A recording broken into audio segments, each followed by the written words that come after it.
The video is provided in my individual capacity to benefit students of concerned subject. It is purely to help children only. Good morning, students. Now our next topic is start today. Unit number 2, chapter 2.1. इस particular unit में 2 chapters हैं, एक chapter 2.1 है और एक chapter 2.2 है.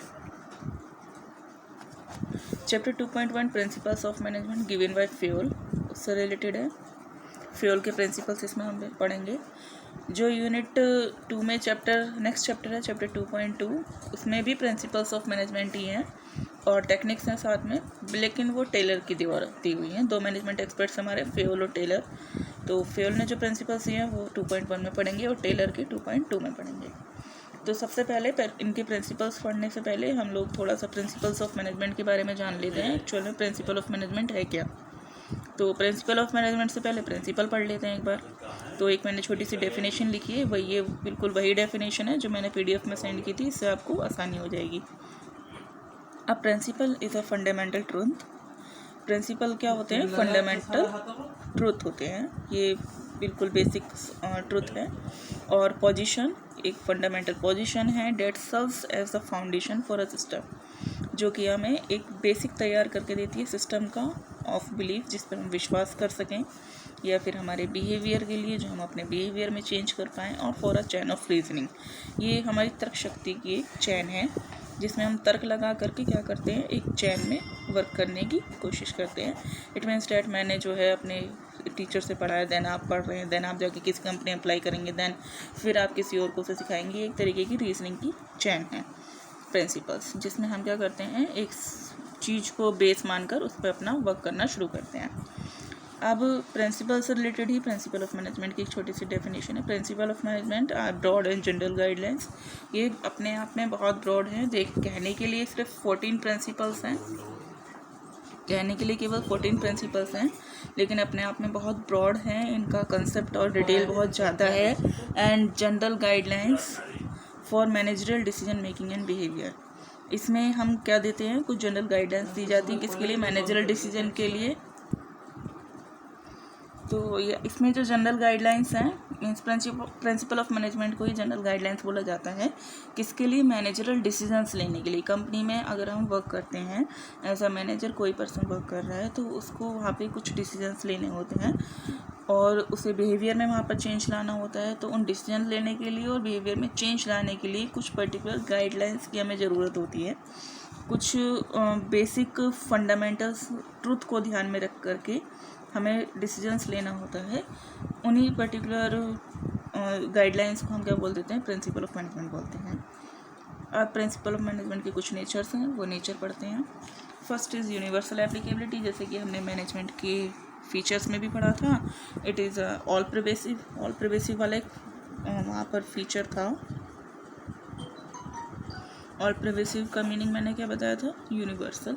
Applicability means applicable है सब जगह पर. तो मैनेजमेंट के जो प्रिंसिपल्स हैं, प्रिंसिपल ऑफ मैनेजमेंट, वो सब जगह पर एप्लीकेबल हैं, चाहे वो आपकी कोई लार्ज ऑर्गेनाइजेशन है, स्मॉल ऑर्गेनाइजेशन है, प्रॉफिट मेकिंग ऑर्गेनाइजेशन है, या फिर नॉन प्रॉफिट मेकिंग ऑर्गेनाइजेशन है, या फिर आपके वो हाउस होल्ड. कहीं पर भी आप इन पर्टिकुलर प्रिंसिपल्स को क्या कर सकते हैं, अप्लाई कर सकते हैं. ऐसा नहीं सिर्फ लार्ज ऑर्गेनाइजेशंस में एप्लीकेबल होते हैं, प्रॉफिट मेकिंग ऑर्गेनाइजेशंस में एप्लीकेबल हैं. इनका कोई पर्टिकुलर ऐसा ये नहीं है गाइडलाइंस की पर्टिकुलर इन जगह पर ही अप्लाई की जाएंगी, कहीं पर भी इनको एप्लीकेबल किया जा सकता है. First feature is that. Second one is general guidelines. Principal of management क्या है, ये अपने आप में कुछ जनरल गाइडलाइंस हैं. जनरल गाइडलाइंस का जो मीनिंग है, सामान्य कुछ स्टेटमेंट दिए गए हैं बाय द एक्सपर्ट, जैसे कि फ्यूल ने यहाँ पर दिया है. कुछ प्रिंसिपल्स हम आगे डिस्कस करेंगे, लेकिन हम इसे जनरल गाइडलाइंस क्यों कह रहे हैं, वो इसलिए कह रहे हैं कि प्रिंसिपल्स तो इन्हें बहुत बाद में नाम दिया गया है. प्रिंसिपल का नाम तो इनको बाद में दिया गया है, पहले इन पर बहुत ज़्यादा रिसर्च वगैरह की गई. नेक्स्ट पॉइंट पे हम वही पढ़ेंगे. बहुत ज़्यादा रिसर्च वगैरह की गई. रिसर्च करने के बाद जब हमें ऐसा लगा कि इन पर्टिकुलर प्रिंसिपल्स को, इन पर्टिकुलर स्टेटमेंट्स को सभी ऑर्गेनाइजेशन में फॉलो करने के बाद, जैसे सपोज करो हमने 50 ऑर्गेनाइजेशन में फॉलो किया, इन पर रिसर्च की, रिसर्च करने के बाद जो वहाँ से रिज़ल्ट आए, सब जगह से पॉजिटिव रिज़ल्ट आए, फिर हमने 100 जगह पर रिसर्च की, रिसर्च करने के बाद वहाँ से रिज़ल्ट पॉजिटिव आए, वो पर्टिकुलर ऑर्गेनाइजेशन ने जो है प्रॉफिट अर्न किया, फिर हमने 200 ऑर्गेनाइजेशन में रिसर्च की। तो ऐसे रिसर्च करने के बाद ये बहुत सारे वहाँ पे जनरल गाइडलाइंस लेकर गए थे फ्यूल, और रिसर्च करने के बाद उन्होंने जो है कुछ गाइडलाइंस, जब उन्हें सब जगह से ऐसा लगा कि पॉजिटिव रिजल्ट आ रहे हैं, देन उनको प्रिंसिपल्स का नाम दिया गया। तो सिंपल ऐसा नहीं है कि बहुत हार्ड एंड फास्ट रूल है, जस्ट लाइक द साइंस के प्रिंसिपल की तरह। सिंपल जनरल गाइडलाइंस हैं जिसे हम बहुत ईजिली पढ़कर भी फॉलो कर सकते हैं। नेक्स्ट है formed by practice and experimentation. ये जो पर्टिकुलर प्रिंसिपल्स हैं ये बहुत सारे प्रैक्टिस और प्रिंसिपल्स को फॉलो करने के बाद ही इनको बनाया गया है, इनको प्रिंसिपल का नाम दिया गया है। इन पे बहुत प्रैक्टिस की गई है, एक्सपेरिमेंट्स किए गए हैं इन पर बहुत, इनको डिफरेंट ऑर्गेनाइजेशन में अप्लाई करके चेक किया गया है, रिजल्ट सब जगह से पॉजिटिव आए हैं, तभी इन जनरल गाइडलाइंस को प्रिंसिपल का नाम दिया गया है। ठीक, नेक्स्ट है फ्लेक्सिबल। अब ये सोचिए जरा कि मैनेजमेंट का जो हमने फीचर पढ़ा था, मैनेजमेंट कैसा है, डायनेमिक है। Management is a dynamic organization, it is a dynamic. Management के फीचर्स में हमने पढ़ा था it is a dynamic. Dynamic means flexible है वो बहुत ज़्यादा। तो जब ये सोचिए आप, जब मैनेजमेंट ही डायनेमिक है, मैनेजमेंट ही फ्लेक्सिबल है, अकॉर्डिंग टू द सिचुएशन हम मैनेजमेंट को डिफरेंट जगह पर अप्लाई कर सकते हैं, अकॉर्डिंग टू द कंडीशन उसमें चेंजेस कर सकते हैं मैनेजमेंट में। तो मैनेजमेंट क्या है, या तो उसके फंक्शंस हैं, उसमें planning, organizing, staffing, directing, controlling, या तो ये 5 फंक्शन आते हैं मैनेजमेंट में, या फिर क्या आते हैं इसके प्रिंसिपल्स आते हैं, इसके अलावा तो कुछ नहीं आता मैनेजमेंट में। तो प्रिंसिपल्स हैं या फिर 5 फंक्शंस हैं। अब धीरे धीरे हम फंक्शंस भी आगे पढ़ेंगे, लेकिन फर्स्ट थिंग हम किसकी बात कर रहे हैं, प्रिंसिपल्स की बात कर रहे हैं। तो ऑब्वियसली इसके प्रिंसिपल भी कैसे हैं, फ्लेक्सिबल है मैनेजमेंट की। इन प्रिंसिपल्स को भी अकॉर्डिंग टू द सिचुएशंस हम इसमें चेंजेस करके अपनी कंपनी में कहीं भी अप्लाई कर सकते हैं, जैसा हमें लग रहा है। कोई हार्ड एंड फास्ट रूल नहीं है, जैसा फ्यूल ने कहा है जस्ट लाइक वैसे ही हमें अप्लाई करने हैं। जैसे दिल्ली में कोई कंपनी है वो उसे अप्लाई कर रही है, मुंबई वाली कंपनी उसे डिफरेंट तरीके से भी अप्लीकेबल कर सकती है, जैसा उन पर्टिकुलर वहाँ के मैनेजर्स को ठीक लगता है। नेक्स्ट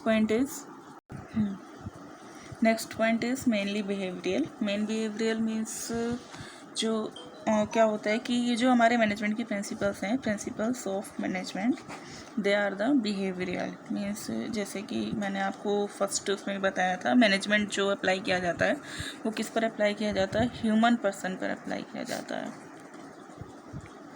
जबकि साइंस की जो प्रिंसिपल्स हैं ये हमने किस में पढ़ा था, मैनेजमेंट एज एन आर्ट में पढ़ा था।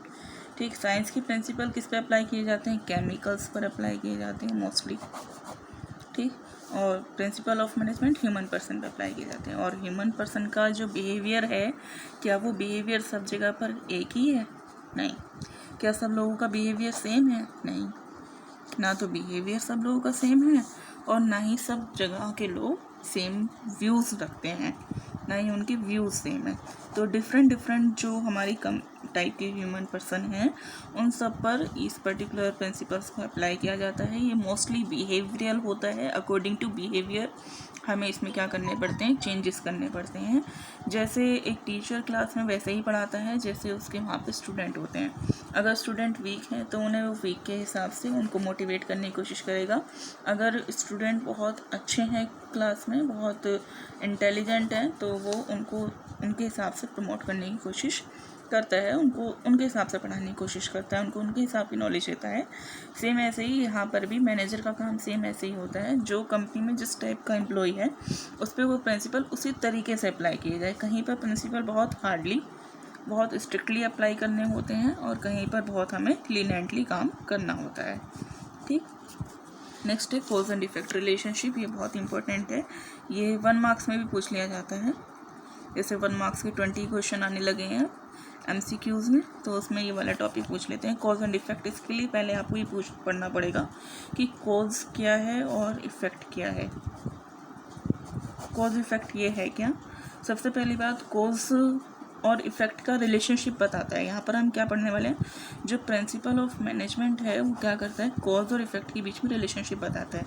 अभी कॉज और इफेक्ट क्या है। कॉज मीन्स कोई भी प्रॉब्लम जो कंपनी में राइज हुई है, और इफेक्ट मीन्स उसका सॉल्यूशन या फिर उसका रिजल्ट जो हो सकता है, मे बी रिजल्ट जो आप चाहते हैं। ठीक, तो किसी भी प्रॉब्लम को उसके सॉल्यूशन तक मिलाने का काम करता है कौन, प्रिंसिपल ऑफ मैनेजमेंट। तो प्रिंसिपल ऑफ मैनेजमेंट क्या करते हैं, कॉज और इफेक्ट के बीच में रिलेशनशिप बताते हैं। यहाँ पर कॉज प्रॉब्लम से है, कॉज का मीन्स, और इफेक्ट का मीन्स सॉल्यूशन से है। इससे आपको बहुत इजीली लर्न हो जाएगा। ये प्रिंसिपल ऑफ मैनेजमेंट क्या बताता है, प्रॉब्लम एंड सॉल्यूशन के बीच में रिलेशनशिप इस्टेब्लिश करता है कि पर्टिकुलर अगर ये प्रॉब्लम है तो इसका ये सॉल्यूशन हो सकता है। डिफरेंट सॉल्यूशंस ये हमारे सामने लेकर आते हैं। Point number 2, 1, 2, 3 and point number 4, different alternatives ये हमें देंगे सॉल्यूशन के। उसमें से हमें अपनी अकॉर्डिंग टू द सिचुएशन, अपनी कंपनी के अकॉर्डिंग कोई भी एक अल्टरनेटिव सॉल्यूशन चूज़ करना होता है। Next, contingent. मैनेजमेंट के प्रिंसिपल कैसे होते हैं, कॉन्टीजेंट होते हैं। कॉन्टीजेंट आपने वर्ड पहले भी सुना होगा, 11th में पढ़ा होगा बेटा आपने अकाउंटेंट्स में, कॉन्टीजेंट लायबिलिटी, थोड़ा सा याद हो तो। कॉन्टीजेंट लायबिलिटी किसे बोलते हैं हम लोग, यानी कि इट मीन्स ऐसी लायबिलिटी जो कि अचानक आ जाए हमारे ऊपर, और हमें उसकी एक्सपेक्टेशन ना हो, जो हमारी लायबिलिटी साइड में नहीं होती है। जो बैलेंस शीट है आपकी, बैलेंस शीट के 2 साइड हैं, ये लायबिलिटी साइड होती है और ये एसेट साइड होती है। थोड़ा सा अकाउंट्स पे जा रहे हैं हम लोग, थोड़ा सा रिकॉल करना। एसेट साइड में आपके फिक्स्ड एसेट्स वगैरह होती हैं, यहाँ पर करंट एसेट्स और डिफरेंट हैं। यहाँ पर आपकी लायबिलिटीज़ हैं जिसमें कैपिटल आती है, प्रॉफिट है, रिजर्व है, लॉन्ग टर्म लायबिलिटीज़ हैं, long term borrowing, short term borrowing, और एक हम डालते हैं contingent liability. Contingent liability means debt जिसका अभी हमें अंदाज़ा नहीं है, इन फ्यूचर कोई ऐसी लायबिलिटी आपके ऊपर अचानक से आ जाए जिसका आपको अंदाज़ा ना हो और वो आपको पेमेंट करनी पड़े, तो उसे बोलते हैं हम कॉन्टीजेंट लायबिलिटी। सेम वैसे ही है, ये जो मैनेजमेंट के प्रिंसिपल हैं कैसे होते हैं, कॉन्टीजेंट होते हैं। हम एज्यूम नहीं कर सकते प्रॉब्लम्स कौन सी मार्केट में हमारे सामने आने वाली हैं, सिचुएशंस क्या हो सकती हैं, क्योंकि इन्वायरमेंट हमारा बहुत ज़्यादा चेंजेबल है। एक पर्टिकुलर बिजनेस चेंजिंग इन्वायरमेंट में सिचुएटेड है, बाहर का इन्वायरमेंट कैसा होता रहता है, चेंज होता रहता है, और उस चेंजिंग इन्वायरमेंट का इफेक्ट किस पे पड़ता है, हमारे बिजनेस पे पड़ता है। सो डेट्स वाई जो इन्वायरमेंट है बहुत ज़्यादा चेंजेबल है, हमारा बिजनेस में चेंजेस होते रहते हैं, तो अचानक से क्या चेंज आ जाए हमें नहीं पता होता। तो प्रिंसिपल ऑफ मैनेजमेंट हमें उस चेंज को फोरसीन करने में हमारी हेल्प करता है। फोरसीन मीन्स जो हम दूर का देख पाएँ थोड़ा सा। अगर हम पहले ही प्लानिंग से चलेंगे, प्रिंसिपल ऑफ मैनेजमेंट को फॉलो करके चलेंगे, तो हम थोड़ा सा रिस्क हमें कम होगा, लॉस होगा, लेकिन हम कुछ हद तक उससे सेव हो सकते हैं, अपने आप को सेव कर सकते हैं, बचा सकते हैं। ठीक, ये मैनेजमेंट के प्रिंसिपल्स के फीचर्स थे। नेक्स्ट वीडियो में हम इसके सिग्निफिकेंस पढ़ेंगे, then the next video principles की होगी, उससे भी हम काफ़ी पार्ट्स में पढ़ेंगे, क्योंकि 14 प्रिंसिपल्स एक वीडियो में कवर नहीं हो पाएंगे और हमें उनकी सारी चीज़ें पढ़नी, पॉजिटिव नेगेटिव इफेक्ट्स बहुत सारे हैं उसके, तो ध्यान से पढ़िएगा, बहुत इंपॉर्टेंट टॉपिक है। Thank you and have a nice day.